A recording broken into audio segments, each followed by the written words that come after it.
नमस्कार प्यारे साथियों, उम्मीद करता हूँ आप सभी बहुत ही बढ़िया होंगे। तो आप सभी के लिए एक और न्यू वैकेंसी यहाँ पे आ चुकी है। एम्स की तरफ से ये वैकेंसी निकाली गई है जो कि आपके ग्रुप सी के पोस्ट पर यहाँ पे रहने वाली है, जिसके लिए क्वालिफिकेशन मात्र 10th और 12th पास कैंडिडेट इसके लिए अप्लाई कर सकते हैं। कोई भी फिजिकल नहीं होता, केवल एक एग्जामिनेशन क्वालिफाई करके आप यहाँ पे जॉब ले सकते हैं, वो भी परमानेंट गवर्नमेंट जॉब। तो बहुत ही अच्छी सैलरी के साथ आप सभी को ये जॉब मिलती है, तो one of the best option आप सभी के पास हो सकता है। एक अच्छी खासी जॉब आप सभी को मिलेगी मिनिमम क्वालिफिकेशन क्राइटेरिया के साथ। साथ ही यहाँ पे सिलेक्शन प्रोसेस बहुत ही इजी है, कोई इंटरव्यू नहीं होगा, कोई फिजिकल नहीं होगा, कोई मेंस एग्जामिनेशन नहीं होगा, केवल एक एग्जाम आपको देना है। तो कंप्लीट इंफॉर्मेशन इस वीडियो में मैं आप सभी को बताने वाला हूं कि कौन अप्लाई कर सकता है, कैसे अप्लाई कर सकते हैं, सिलेक्शन प्रोसेस क्या रहेगा, एज क्राइटेरिया क्या रहेगा, हर एक चीज आपको इस वीडियो में क्लियर हो जाएगी। तो आप वीडियो को लास्ट तक ध्यान से जरूर देखें और वीडियो पसंद आए तो प्लीज वीडियो को लाइक शेयर करके चैनल को सब्सक्राइब कर लें और बेल आइकन पे प्रेस कर लें ताकि फ्यूचर में आने वाले जॉब अपडेट के नोटिफिकेशन आपको सबसे पहले मिलते रहें। आगे बढ़ते हैं और आप सभी को पूरी जानकारी देते हैं यहाँ पे एम्स की न्यू वैकेंसी के बारे में। तो चलते हैं आपकी ऑफिशियल नोटिफिकेशन की तरफ। तो यहाँ पे आप देख सकते हैं advertisement for recruitment to various non faculty post on direct recruitment basis at the AIIMS Bhopal में आपकी वैकेंसी निकाली गई है। साथ ही में यहाँ पे डेट भी आप देख सकते हैं, डेट आप सभी को यहाँ पे दिख रही होगी 30/9/2023 को ये नोटिस आपका जारी किया गया है। इसका रेफरेंस नंबर आप देख सकते हैं। साथ ही में आप सभी को यहाँ पे एम्स के बारे में ऑलरेडी जानकारी होगी। साथ ही में यहाँ पे देखेंगे executive director AIIMS Bhopal invite online application form the Indian national and the overseas Indian of the India for recruitment of the following non-faculty post on direct recruitment basis। तो यहाँ पे आपको ये सभी पोस्ट देखने के लिए मिल जाएंगी। काफी अच्छी अच्छी पोस्ट आप सभी को यहाँ पे दी गई है, जिसमें आप देखेंगे तो टोटल आपको 233 वैकेंसी देखने के लिए मिलेंगी, जिसमें सोशल वर्कर की कुछ वैकेंसी दी गई है। टोटल 2 वैकेंसी है, बाकी का ऑफिस स्टोर अटेंडेंट की यानी मल्टीटास्किंग की वैकेंसी 40 वैकेंसी दी गई है। लोअर डिवीजन क्लर्क की 32 वैकेंसी दी गई है। स्टेनोग्राफर की 34 वैकेंसी, ड्राइवर की 16 वैकेंसी दी गई है। जूनियर वार्डर की यहाँ पे दी गई है 10 वैकेंसी और डिसेशन हॉल अटेंडेंट की दी गई है 8। अपर डिवीजन क्लर्क यूडीसी की दी गई है 2। डेटा एंट्री ऑपरेटर की दी गई है 2। इसके अलावा जूनियर स्किल स्टेनो की दी गई है 1 वैकेंसी। इसके अलावा यहाँ पे आपको दी गई है सिक्योरिटी कम फायर जमादार की, तो यहाँ पे 1 वैकेंसी दी गई है। इसके अलावा यहाँ पे स्टोर कीपर कम क्लर्क की जो वैकेंसी दी गई है सबसे ज्यादा 85 यहाँ पे वैकेंसी दी गई है। तो यहाँ पे टोटल नंबर ऑफ वैकेंसी आप देख सकते हैं, category wise total number of vacancy है 233। तो आपके काम की काफी सारी वैकेंसी मिल जाएंगी, जिसमें से आप ऑफिस स्टोर अटेंडेंट की वैकेंसी देख सकते हैं, लोअर डिवीजन क्लर्क देख सकते हैं, स्टेनोग्राफर देख सकते हैं, या जूनियर वार्डन देख सकते हैं, या upper division clerk, data entry operator, security cum fire जमादार एंड स्टोर कीपर जैसी टॉप वैकेंसीज आपको यहाँ पे देखने के लिए मिल जाती हैं। यानी नंबर ऑफ वैकेंसी काफी अच्छी खासी रखी गई है। परमानेंट गवर्नमेंट जॉब आप सभी की रहने वाली है। 1 by 1 करके आपको सारी चीजें यहाँ पे क्लियर कर देते हैं। तो देखो यहाँ पे अप्लाई करने की डेट वगैरह आप सभी को यहाँ पे दी गई है, और यहाँ पे इसके अलावा यहाँ पे कुछ जो रिजर्व कैटेगरी है उनके लिए यहाँ पे चीजें बताई गई हैं कि यहाँ पे उसके लिए कौन कौन सा कोड यूज किया जाएगा, वो यहाँ पे दिया गया है। इसके अलावा अगर हम यहाँ पे बात करें कि एलिजिबिलिटी क्राइटेरिया एनेक्सर 1 में दिया गया है, जो कि अभी आप सभी के साथ में डिस्कस कर लूंगा। इसके अलावा यहाँ पे कुछ इंपोर्टेंट इंस्ट्रक्शन दिए हुए हैं। तो अप्लाई करने की जो डेट रहेगी वो रहेगी 6 अक्टूबर 2023 और इसकी जो लास्ट डेट रहेगी वो रहेगी 30 अक्टूबर 2023। ऑफिशियल नोटिफिकेशन इसका जारी हो चुका है, वो आप चेक ही कर पा रहे होंगे। यहाँ पे आप सभी को मैं सारी चीजें क्लियर कर रहा हूँ। तो apply date and last date आप सभी को यहाँ पे क्लियर होगी। अब इसके अलावा यहाँ पे चलते हैं, तो देखिए यहाँ पे मैं आप सभी को बता दें कि जो आपकी उम्र की गणना होगी वो 30/10/2023 के अकॉर्डिंग होगी। तो ये चीज आप याद रखिएगा, 30/10/2023 के अकॉर्डिंग आपको उम्र की गणना कर लेनी है कि अगर आप इसके लिए एलिजिबल हैं तो आप इसके लिए अप्लाई कर सकते हैं। यहाँ पे काफी सारी वैकेंसी आपको 18 साल से 30 साल इस क्राइटेरिया के साथ मिल जाती है जनरल कैंडिडेट के लिए। बाकी की कुछ और वैकेंसीज भी आपको देखने के लिए मिल जाती हैं। अब इसमें देखिए सिलेक्शन प्रोसेस में अगर हम बात करें तो यहाँ पे जो सिलेक्शन प्रोसेस होता है वो कंप्यूटर बेस्ड टेस्ट आपका होता है, यानी सीबीटी एग्जामिनेशन होता है, जिसके बेसिस पे आपका यहाँ पे सिलेक्शन होता है 1 एंड ओनली। इसके अलावा कोई फिजिकल वगैरह आपका नहीं होता। बट अगर जैसे आप एलडीसी या स्टेनोग्राफर या यूडीसी के लिए जाते हैं तो वहां पे आपका स्किल टेस्ट होता है। जैसे अगर आप स्टेनो के लिए जाते हैं तो स्टेनोग्राफी आपको देना होगा, और अगर एलडीसी यूडीसी के लिए जाते हैं तो टाइपिंग टेस्ट आपका वहां पे होता है। अब इसके अलावा यहाँ पे आपको डॉक्यूमेंट वेरिफिकेशन वगैरह देना होगा, वो सारी चीजें बताई हुई हैं।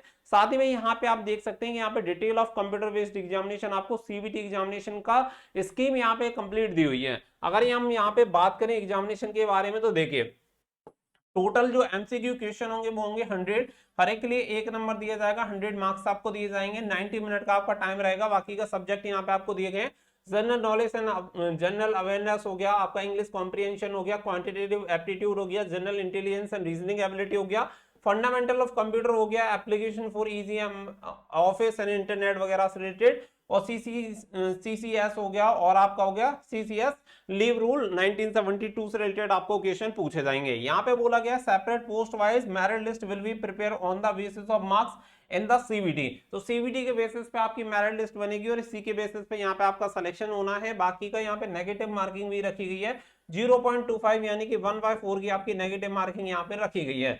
तो ये यहाँ पे सीबीटी एग्जामिनेशन जो कि वन एंड ओनली एक क्राइटेरिया है सीबीटी एग्जामिनेशन, वो आपका यहाँ पे क्लियर हो गया कि जो रिटन एग्जामिनेशन होता है उसका सिलेबस क्या है वो आपको मैंने यहाँ पे क्लियर कर दिया। अब यहाँ पे क्या है कि पोस्ट वाइज चीजों को समझ लेते हैं। बाकी का अगर आप जैसे मैंने ऑलरेडी बता दिया कि स्किल टेस्ट वगैरह होता है, तो स्किल टेस्ट जो भी अगर आप ऐसी पोस्ट के लिए अप्लाई कर रहे हैं जिसमें आपका स्किल टेस्ट है तो वो आप देख सकते हैं। यहाँ पे एज रिलैक्सेशन बताया गया, एससी एसटी 5 साल, ओबीसी को 3 साल की यहाँ पे छूट मिल जाती है। इसके अलावा यहाँ पे नीचे चलते हैं और आप सभी को इसकी पूरी qualification criteria post wise clear कर देते हैं। इसी के अलावा यहाँ पे आपको एप्लीकेशन फीस दी गई है, जनरल ओबीसी ईडब्ल्यूएस कैंडिडेट को 1200 रुपए, एससी एसटी एंड पीडब्ल्यूडी को यहाँ पे 600 रुपए फीस पे करनी होती है। और एम्स वगैरह में अगर आप देखेंगे तो हमेशा आपको फीस कुछ इस तरीके से हाई पेमेंट आपको पे करना पड़ता है, तो यहाँ पे फीस काफी ज्यादा होती है कंपैरेटिवली और एग्जाम के कंपैरेटिवली अगर आप देखेंगे तो। इसके अलावा आगे बढ़ते हैं और आगे यहाँ पे आप सभी को सारी चीजें क्लियर कर देते हैं। तो देखिए ये आपका यहाँ पे एलिजिबिलिटी क्राइटेरिया दिया हुआ है, जिसमें आप सबसे पहले देखेंगे तो सबसे पहली जो पोस्ट दे रखी है जिसमें केवल आपकी 2 वैकेंसी है, नेम ऑफ पोस्ट जिसमें सोशल वर्कर की वैकेंसी है, क्वालिफिकेशन 10+2 होना चाहिए, बट यहाँ पे 8 साल का एक्सपीरियंस आपके पास होना चाहिए एज ए सोशल वर्कर। 18 से 35 साल एज क्राइटेरिया है, तो आप इसके लिए अप्लाई कर सकते हैं, केवल 2 वैकेंसी है। इसके अलावा फिर यहाँ पे बात आती है यहाँ पे नेम ऑफ पोस्ट, तो यहाँ पे नेम ऑफ पोस्ट दे रखी है आपको ऑफिस स्टोर अटेंडेंट की यानी एमटीएस जैसी पोस्ट रहेगी, जिसमें काफी ठीक वैकेंसी है। क्वालिफिकेशन अगर बात करें तो 10th पास या फिर आपने आईटीआई कर रखा हो, दोनों में से कोई भी क्वालिफिकेशन हो आप इसके लिए अप्लाई कर सकते हैं। एज क्राइटेरिया 18 से 30 साल रहेगा, ओबीसी है तो 3 साल की छूट और एससी एसटी है तो 5 साल की छूट मिल जाती है। इसके अलावा यहाँ पे नेम ऑफ पोस्ट फिर आता है लोअर डिवीजन क्लर्क एलडीसी, जिसकी क्वालिफिकेशन 10+2 आपके पास होनी चाहिए। अगर आपने 12th पास कर रखी है तो आप इसके लिए अप्लाई कर सकते हैं। बाकी का यहाँ पे आपका स्किल टेस्ट होता है, स्किल टेस्ट अगर आप इंग्लिश में देते हैं तो 35 वर्ड पर मिनट और हिंदी में देते हैं तो 30 वर्ड पर मिनट आपकी यहाँ पे स्पीड होनी चाहिए। बाकी डिजायरेबल यहाँ पे कंप्यूटर की नॉलेज आपको होनी चाहिए और एज क्राइटेरिया आपका 18 से 30 साल यहाँ पे होता है। एससी एसटी के अकॉर्डिंग एज रिलैक्सेशन यहाँ पे मिल जाता है। जनरल क्राइटेरिया मैंने आपको 18 से 30 साल यहाँ पे क्लियर कर दिया है।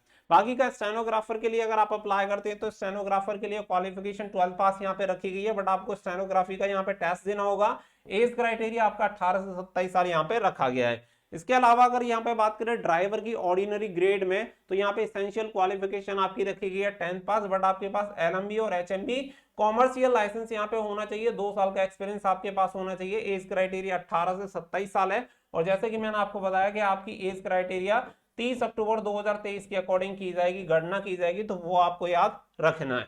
इसके अलावा फिर जूनियर वार्डन की बात आ जाती है, हाउसकीपर, तो इसमें क्वालिफिकेशन आप ग्रेजुएट होनी चाहिए किसी भी यूनिवर्सिटी से, 2 ईयर का एक्सपीरियंस आपके पास होना चाहिए और यहाँ पे एज क्राइटेरिया आपका होना चाहिए 30 से 45 साल, 30 से कम नहीं होना चाहिए और 45 से ज्यादा नहीं होना चाहिए, ये आप सभी को दिया गया। इसके अलावा यहाँ पे डाइसेशन हॉल अटेंडेंट की अगर हम बात करें तो क्वालिफिकेशन एसेंशियल दी गई है, 10+2 यहाँ पे होना चाहिए। साथ ही में 1 ईयर का एक्सपीरियंस आपके पास होना चाहिए कंसर्न डिपार्टमेंट में, तो आप इसके लिए अप्लाई कर सकते हैं। या फिर अगर आपके पास 10th पास कर रखा है और आपके पास यहाँ पे 3 ईयर का एक्सपीरियंस है तो भी आप इसके लिए अप्लाई कर सकते हैं।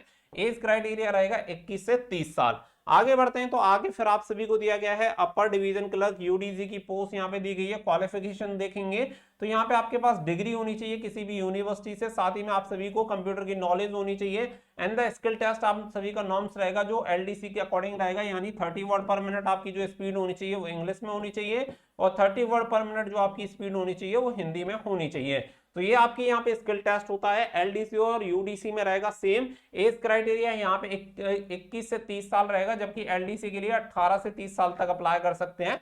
तो यहाँ पे एज क्राइटेरिया रहेगा कम से कम 21 साल होनी चाहिए, एलडीसी के लिए अप्लाई आप 18 से कर सकते हैं। फिर आता है डेटा एंट्री ऑपरेटर ग्रेड 1 का, तो यहाँ पे क्वालिफिकेशन होनी चाहिए 10+2 यानी 12th पास आप होने चाहिए। साथ ही में यहाँ पे आपकी स्पीड भी होनी चाहिए जिसमें आपकी 8000 की डिप्रेशन पर आवर आपकी आनी चाहिए। डेटा एंट्री वर्क आपको आना चाहिए। साथ ही में एज लिमिट जो होनी चाहिए वो 18 से 27 साल आपकी एज लिमिट यहाँ पे होनी चाहिए। फिर इसके अलावा जूनियर स्किल स्टेनो हिंदी की बात आती है तो 10+2 आपकी स्पीड होनी, सॉरी 10+2 आपकी क्वालिफिकेशन यहाँ पे होनी चाहिए।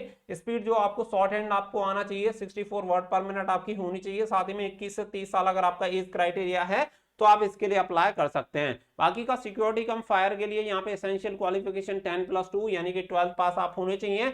बाकी का यहाँ पे हाइट क्राइटेरिया, चेस्ट क्राइटेरिया वगैरह भी यहाँ पे दिया गया, क्योंकि सिक्योरिटी कम फायर जो जमादार रहेगा इसके लिए यहाँ पे आपका पीएसटी भी होता है, यानी नाप तोल आपकी होती है कि आपकी जो लंबाई होनी चाहिए 167 सेंटीमीटर होनी चाहिए। और बाकी का यहाँ पे चेस्ट आपका 80 होना चाहिए, 5 सेंटीमीटर का फुलाव होना चाहिए। ये कैटेगरी वाइज आपको यहाँ पे दिया जाता है। एज आपकी 18 से 27 साल रहती है।